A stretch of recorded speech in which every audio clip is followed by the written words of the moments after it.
Bíblia completa em um ano, 70º dia. Juízes 4. Depois da morte de Eude, os israelitas voltaram a fazer o que era mal aos olhos do Senhor. Por isso, o Senhor os entregou nas mãos de Jabim, rei cananeu de Hazor. O comandante de seu exército era Sísera, que habitava em Harosete-Ragoim. Sísera, que tinha 900 carros de guerra com rodas de ferro, oprimiu cruelmente os israelitas durante 20 anos. Então o povo pediu socorro ao Senhor.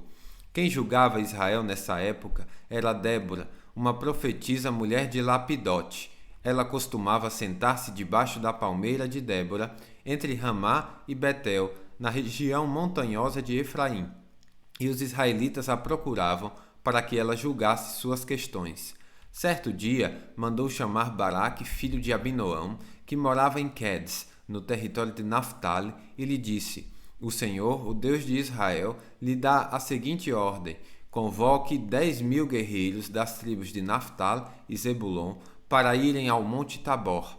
Eu farei Sísera, comandante do exército de Jabim, ir com seus carros de guerra e guerreiros até o rio Quizon. Ali eu os entregarei em suas mãos. Baraque disse a Débora: Só irei se você for comigo, senão não irei. Débora respondeu: Está bem, eu irei, mas você não receberá a honra nesta missão, pois o Senhor entregará Sísera nas mãos de uma mulher. Então Débora foi com Baraque a Quedes. Ali, Baraque convocou as tribos de Zebulon e Naftali, e 10.000 guerreiros subiram com ele. Débora também o acompanhou. Éber, queneu descendente de Robabe, cunhado de Moisés, havia se separado dos outros membros de sua tribo e armado suas tendas junto ao carvalho de Zanaim, perto de Quedes. Quando disseram a Sísera que Baraque, filho de Abinoão, havia subido ao monte Tabor, ele mandou trazer seus 900 carros de guerra com rodas de ferro e todos os seus guerreiros, e eles marcharam de Harosete-Ragoim até o rio Quizon. Então Débora disse a Baraque: Prepare-se, este é o dia em que o Senhor entregará Sísera em suas mãos, pois o Senhor marcha adiante de você. Baraque desceu à encosta do monte Tabor, à frente de seus 10.000 guerreiros para combater. Quando Baraque atacou, o Senhor trouxe pânico sobre os carros de guerra e sobre os soldados de Sísera, que abandonou sua carruagem e fugiu a pé. Baraque perseguiu os carros de guerra e o exército inimigo até Hazorete-Ragoim e matou todos os guerreiros de Sísera. Nenhum deles escapou. Enquanto isso, Sísera correu para a tenda de Jael, esposa de Éber, o queneu, pois havia paz entre a família de Éber e Jabim, rei de Hazor. Jael saiu ao encontro de Sísera e disse: Venha para minha tenda, Senhor. Entre, não tenha medo. Ela entrou na tenda de Jael e ela o cobriu com uma manta. Por favor, dê-me um pouco de água, disse ele. Estou com sede. Ela lhe deu leite de uma vasilha de couro e o cobriu novamente. Sísera disse a ela: Fique à porta da tenda. Se alguém chegar e perguntar se há alguém aqui, diga que não. Mas, quando Sísera, exausto, dormia um sono profundo, Jael, a esposa de Éber, se aproximou silenciosamente com um martelo e uma estaca de tenda na mão, e atravessou o crânio dele com a estaca, que ficou presa no chão. Foi assim que Sísera morreu. Quando Baraque passou por lá à procura de Sísera, Jael saiu ao seu encontro e disse: Venha, eu lhe mostrarei o homem que o Senhor está procurando. Ele a seguiu até a tenda, onde encontrou o cadáver de Sísera com o crânio atravessado pela estaca. Naquele dia, o povo de Israel viu Deus derrotar Jabim, o rei cananeu. Dali em diante, os israelitas se fortaleceram cada vez mais contra o rei Jabim, até que o eliminaram por completo. Juízes 5. Naquele dia, Débora e Baraque, filho de Abinoão, entoaram este cântico. Os líderes de Israel assumiram o comando, e o povo se seguiu de boa vontade. Louvem o Senhor. Ouçam, reis, prestem atenção, governantes, pois eu cantarei ao Senhor. Sim, tocarei música para o Senhor, o Deus de Israel. Senhor, quando saístes de Seir e marchastes desde os campos de Edom, a terra tremeu e as nuvens do céu despejaram chuva. Os montes estremeceram na presença do Senhor, o Deus do monte Sinai, na presença do Senhor, o Deus de Israel. Nos dias de Sangar, filho de Anate, e nos dias de Jael, ninguém passava pelas estradas, e os viajantes tomavam caminhos tortuosos. Restavam poucos nos povoados de Israel, até que Débora se levantou como mãe para Israel. Quando Israel escolheu novos deuses, a guerra chegou às portas das cidades, mas não se via um só escudo ou lança entre 40.000 guerreiros de Israel. Meu coração está com os comandantes de Israel, com aqueles que se ofereceram para lutar. Louvem o Senhor. Considerem estas coisas, vocês que montam em jumentas brancas, que se sentam em finas mantas, vocês que caminham pela estrada. Ouçam os músicos dos povoados, reunidos junto aos bebedouros. Ali relatam as justas vitórias do Senhor, as justas vitórias de seus camponeses em Israel. Então o povo do Senhor desceu às portas da cidade. Desperte, Débora, desperte, desperte, desperte, e entoe um cântico. Levante-se, Baraque, leve embora seus cativos, filho de Abinoão. Então os sobreviventes desceram contra os poderosos. O povo do Senhor marchou por mim contra os guerreiros. Desceram de Efraim, terra que antes pertencia aos amalequitas. Seguiram você, Benjamim, com seus soldados. De Maquir desceram os comandantes de Zebulon, os que levam a vara de comando. Os príncipes de Issacar estavam com Débora e Baraque. Sobre suas ordens desceram ao vale. Mas na tribo de Ruben houve grande indecisão, porque ficaram entre os currais, ouvindo os pastores assobiarem para seus rebanhos. Sim, na tribo de Ruben houve grande indecisão. Gileade continuou a leste do Jordão, e porque Dan ficou junto aos navios. Asser sentou-se inerte na praia e permaneceu em seus portos. Mas Zebulon arriscou a vida, assim como fez Naftal, nas regiões altas do campo. Os reis de Canaã vieram e lutaram em Taanaque, perto das águas de Megido, mas não levaram despojos de prata. Desde o céu as estrelas lutaram, as estrelas em suas órbitas lutaram contra Cícera. O rio Quizon os arrastou, o antigo ribeiro, o Quizon, que eu marche adiante com coragem. Os cascos dos cavalos martelavam o chão. Galopavam, galopavam seus poderosos cavalos de guerra. Amaldiçoem os habitantes de Meroz, diz o anjo do Senhor. Amaldiçoem Durante, pois não vieram ajudar o Senhor contra fortes guerreiros. Jael, esposa de Eber, o queneu, é a mais abençoada entre as mulheres, que ela seja a mais abençoada das mulheres que vivem em tendas. Cícera lhe pediu água, ela lhe deu leite. Numa vasilha digna dos nobres, trouxe-lhe coalhada. Com a mão esquerda pegou uma estaca de tenda, com a direita um martelo de trabalhador. Com eles atacou Cícera e esmagou sua cabeça. De um só golpe, rachou e atravessou seu crânio. Ele se curvou, caiu e ali ficou, estirado dos pés de Jael. E no lugar onde se curvou, ali caiu e morreu. Da janela, a mãe de Cícera olhava para fora. Atrás da treliça da janela, clamava: por que seu carro de guerra demora tanto? Por que não se ouve o som de suas carruagens? Suas acompanhantes mais sábias respondiam, e ela repartia estas palavras a si mesma: devem estar repartindo os despojos que tomaram, uma ou duas moças para cada homem. Haverá túnicas coloridas para Cícera, túnicas coloridas e bordadas. Sem dúvida, no despojo haverá túnicas coloridas e bordadas dos dois lados. Senhor, que todos os teus inimigos assim sejam destruídos, mas aqueles que te amam, que se levantem como o sol, toda a sua força. Então houve paz na terra durante 40 anos. Juízes 6. Os israelitas fizeram o que era mal aos olhos do Senhor. Por isso, o Senhor os entregou nas mãos dos midianitas durante 7 anos. Os midianitas eram tão cruéis que os israelitas fizeram para si esconderijos nas montanhas, nas cavernas e nas fortalezas. Sempre que os israelitas faziam o plantio, saqueadores de Midian, de Amaleque e de outros povos do leste atacavam Israel. Acampavam na terra e destruíam as plantações até Gaza. Levavam ovelhas, bois e jumentos e não deixavam coisa alguma para Israel comer. Esses bandos inimigos, que vinham com seus rebanhos e tendas, eram como uma praga de gafanhotos, chegavam em camelos, tão numerosos que era impossível contá-los, e só partiam quando a terra estava devastada. Os midianitas reduziram Israel à mais absoluta pobreza e o povo pediu socorro ao Senhor. Quando os israelitas clamaram ao Senhor por causa de Midian, o Senhor lhes enviou um profeta que disse: Assim diz o Senhor, Deus de Israel: Eu os tirei da escravidão do Egito. Eu os livrei dos egípcios e de todos que os oprimiam. Expulsei seus inimigos e dei a vocês a terra deles. Disse a vocês: Eu sou o Senhor seu Deus. Não adorem os deuses dos amorreus, em cujas terras agora vivem. Mas vocês não me deram ouvidos. Então o anjo do Senhor veio e sentou-se debaixo do grande carvalho em Ofra, que pertencia a Joás, do clã de Abiezer. Gideão, filho de Joás, estava debulhando trigo no fundo de uma prensa de uvas, a fim de não ser descoberto pelos midianitas. O anjo do Senhor apareceu a Gideão e disse: O Senhor está com você, guerreiro corajoso. Gideão respondeu: Meu Senhor, se o Senhor está conosco, por que nos aconteceu tudo isso?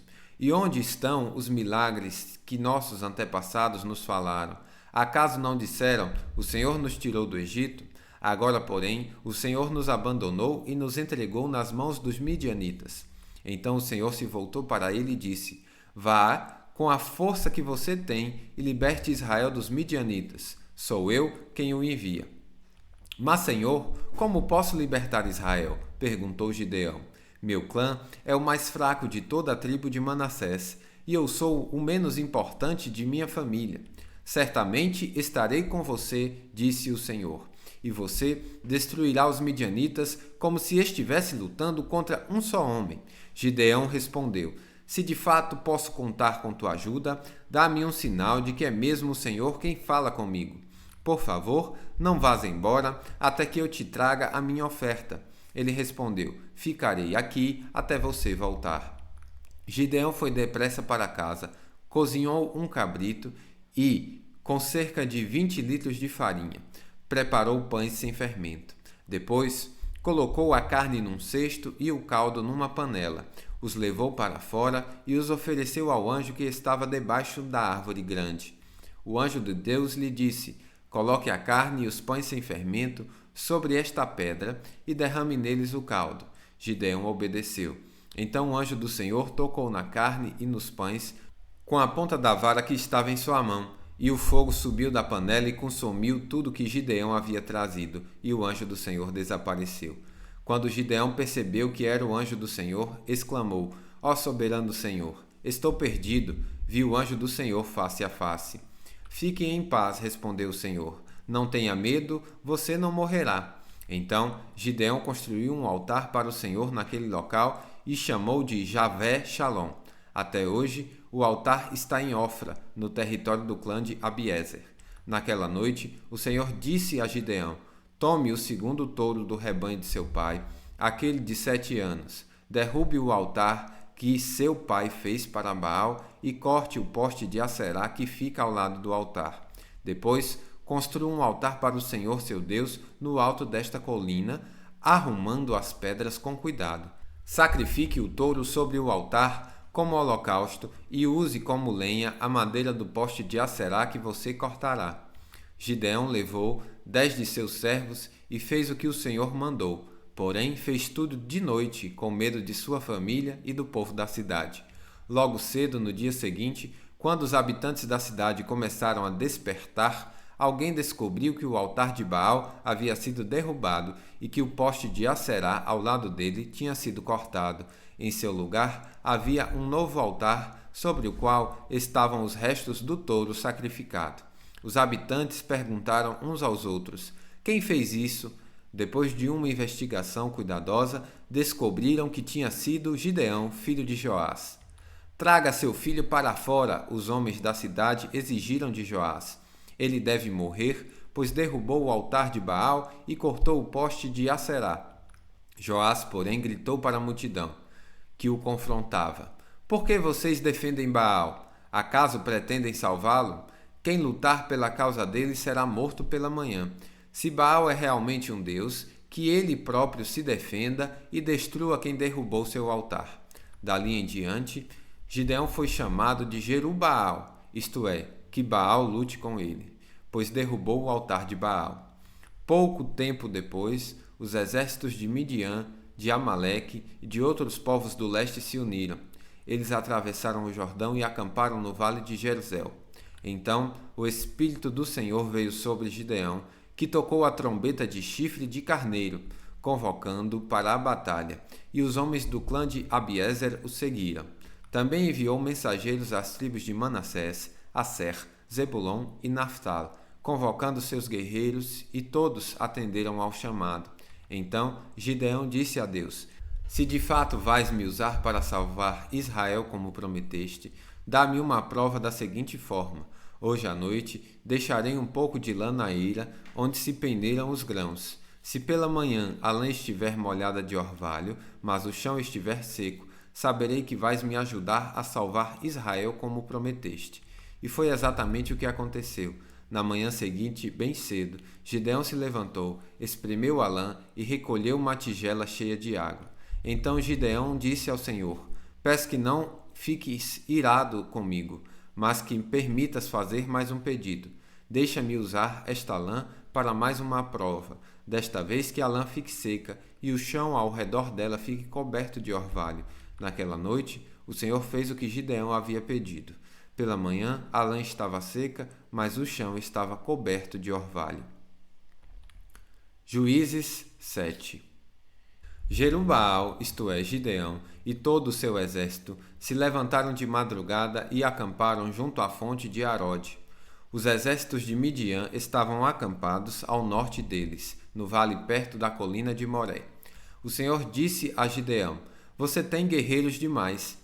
Se eu deixar todos vocês lutarem contra os midianitas, Israel se vangloriará diante de mim, dizendo que se libertou por sua própria força. Portanto, diga ao povo: quem estiver com medo e assustado, pode deixar este monte e voltar para casa. 22.000 homens voltaram para casa, restando apenas 10.000. O Senhor, porém, disse a Gideão: Seu exército ainda está grande demais. Desça com eles até a fonte, e eu os provarei para determinar quem irá com você e quem não irá. Quando Gideão desceu com os guerreiros até a fonte, o Senhor lhe disse: Separe os homens em 2 grupos. Num grupo coloque todos que bebem água das mãos, lambendo-a como fazem os cães. No outro, coloquem todos que se ajoelham e põem a boca na água para beber. Apenas 300 homens beberam a água das mãos, os demais se ajoelharam e puseram a boca na água. O Senhor disse a Gideão: Com estes 300 homens eu livrarei Israel e entregarei os midianitas em suas mãos. Mande para casa os demais. Gideão ordenou que recolhessem as provisões e as trombetas de chifre de carneiro dos outros guerreiros e os mandou para casa, mas manteve consigo os 300 homens. O acampamento midianita ficava à frente de Gideão, descendo o vale. Naquela noite o Senhor lhe disse: Levante-se, desça ao acampamento dos midianitas, pois eu os entreguei em suas mãos. Mas, se você tem medo de atacá-los, desça até o acampamento com o seu servo Purá. Ouça o que os midianitas estão dizendo, e você se encherá de coragem e terá ânimo para atacar. Então Gideão e seu servo Purá desceram até os limites do acampamento inimigo. Os exércitos de Midian, de Amaleque e dos povos do leste cobriam o vale como uma nuvem de gafanhotos. Seus camelos eram tão numerosos como os grãos de areia da praia, impossíveis de contar. Gideão se aproximou no exato momento em que um homem contava um sonho a seu amigo. O homem disse: Tive um sonho no qual um pão de cevada veio rolando para dentro do acampamento midianita. Então, bateu numa tenda e ela virou desmontando-se. O amigo respondeu: O sonho só pode significar uma coisa: a espada de Gideão, filho de Joás, o israelita. Deus entregou todo o exército midianita nas mãos dele.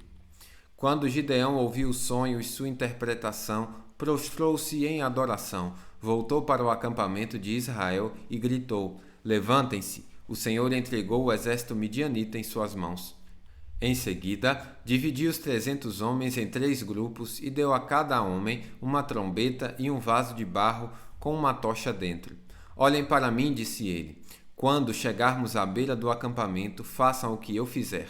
Assim que eu e todos que estiverem comigo tocarmos nossas trombetas, toquem também as suas, ao redor de todo o acampamento e gritem: pelo Senhor e por Gideão.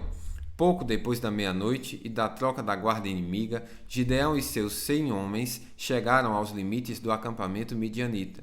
De repente, tocaram as trombetas e quebraram os vasos de barro. Então, os 3 grupos tocaram as trombetas e quebraram os vasos, segurando uma tocha na mão esquerda e a trombeta na direita.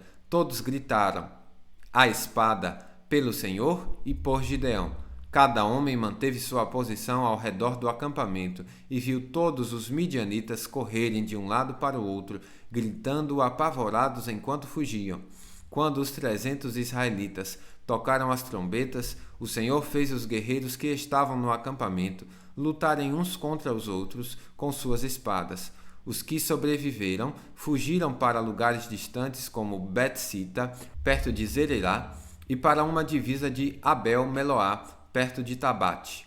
Então, Gideão convocou os guerreiros de Naftal, Asser e Manassés, que se juntaram aos demais para perseguir o exército midianita. Gideão também enviou mensageiros a toda a região montanhosa de Efraim, dizendo: "Desçam e ataquem os midianitas. Não permitam que eles cheguem aos pontos mais rasos da travessia do Jordão em Bet-Bará." Todos os homens de Efraim obedeceram. Capturaram Oreb e Zeeb, os 2 comandantes midianitas, e mataram Oreb na rocha e Oreb e Zeeb na prensa de uvas de Zeeb. Depois continuaram a perseguir os midianitas. Por fim, levaram a cabeça de Oreb e a de Zeeb para Gideão, que estava do outro lado do Jordão. Bíblia completa em 1 ano, final do 70º dia.